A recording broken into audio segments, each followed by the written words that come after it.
नमस्कार, मैं रोहित कुमार। आप न्यूज़ फॉर नेशन देख रहे हैं। बिहार विधानसभा चुनाव में प्रधानमंत्री मोदी 20 से ज्यादा चुनावी सभाओं को संबोधित करेंगे। जानकारी के मुताबिक एनडीए को दोबारा से बिहार में सत्ता में लाने के लिए प्रधानमंत्री मोदी ताबड़तोड़ रैलियां करेंगे, जिसमें बिहार के 3 चरणों के लगभग तमाम जिलों को छूने की कोशिश होगी। बिहार के हर एक बड़े जिले में प्रधानमंत्री मोदी की एक बड़ी जनसभा होगी, जबकि 2-3 छोटे जिलों को मिलाकर के एक चुनावी सभा को संबोधित किया जाएगा। पहले चरण की वोटिंग जो है वो 28 अक्टूबर को होनी है, यानी कि दुर्गा पूजा के बीच में ही प्रधानमंत्री मोदी बिहार में नीतीश कुमार के लिए वोट मांगते नजर आएंगे। बिहार चुनाव के पहले चरण के लिए अब 20 से भी कम दिन बच गए हैं। इसी बीच बिहार बीजेपी ने अपने सबसे बड़े चेहरे को मैदान में उतारने की तैयारी शुरू कर दी है। बिहार भाजपा ने एक प्रस्ताव रखा है, जिसके मुताबिक प्रधानमंत्री नरेंद्र मोदी बिहार चुनाव में 20 से ज्यादा रैलियों को संबोधित करेंगे। अहम बात यह कि इन रैलियों में पीएम मोदी उन सीटों पर भी प्रचार करेंगे जहां चिराग पासवान के उम्मीदवार हैं। नीतीश के उम्मीदवारों को चुनौती दे रहे हैं। मसला ये होगा कि केंद्र सरकार में रामविलास पासवान अभी भी कैबिनेट मंत्री हैं। ऐसे में रैलियों में क्या पीएम एलजेपी पर हल्ला बोल पाएंगे या फिर बीच का कोई रास्ता निकाला जाएगा, इस पर सबकी नजर बनी रहेगी। बिहार भाजपा के प्रस्ताव के मुताबिक 20 अक्टूबर के बाद से पीएम मोदी की रैलियां शुरू हो सकती हैं। इस दौरान 15 दिन के अंदर प्रधानमंत्री मोदी बिहार में 20 से ज्यादा चुनावी सभाओं को संबोधित कर सकते हैं। इसमें कुछ रैलियों में सीएम नीतीश कुमार भी उनके साथ मंच पर होंगे।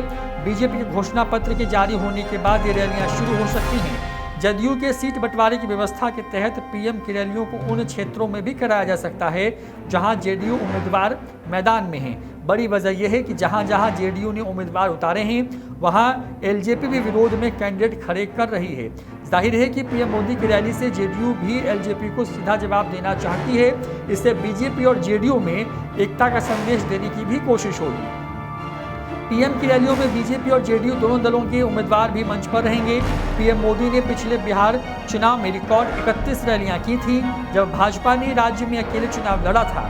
2019 के लोकसभा चुनाव में पीएम ने जेडीयू के साथ मिलकर के बिहार में कुल 10 रैलियां की और 40 में से 39 सीटों पर एनडीए का कब्जा हुआ। बीजेपी के वरिष्ठ नेता का कहना है कि इस सप्ताह पीएम के मोदी के कार्यक्रम की जो रूपरेखा है वो तय हो जाएगी। गृह मंत्रालय और भारतीय चुनाव आयोग के दिशा निर्देश के अनुसार रैलियों में कोविड-19 प्रोटोकॉल का भी पूरी तरीके से ख्याल रखा जाएगा। बिहार विधानसभा चुनाव में भारतीय जनता पार्टी ने लोक जनशक्ति पार्टी को कड़ा संदेश दिया है। बीजेपी ने चिराग पासवान और एलजेपी को साफ संदेश दिया है कि वह बिहार चुनाव में प्रधानमंत्री मोदी, गृह मंत्री अमित शाह या फिर बीजेपी किसी भी बड़े चेहरे का पोस्टर में इस्तेमाल नहीं कर सकती और ना ही उनके नाम पर वोट मांग सकती है। बीजेपी सूत्रों का कहना है कि एलजेपी से साफ तौर से कह दिया गया है कि वह चुनाव में किसी भी किस्म से बीजेपी का नाम नहीं लेंगे, क्योंकि बिहार में दोनों पार्टियां अलग अलग दमखम दिखा रही हैं।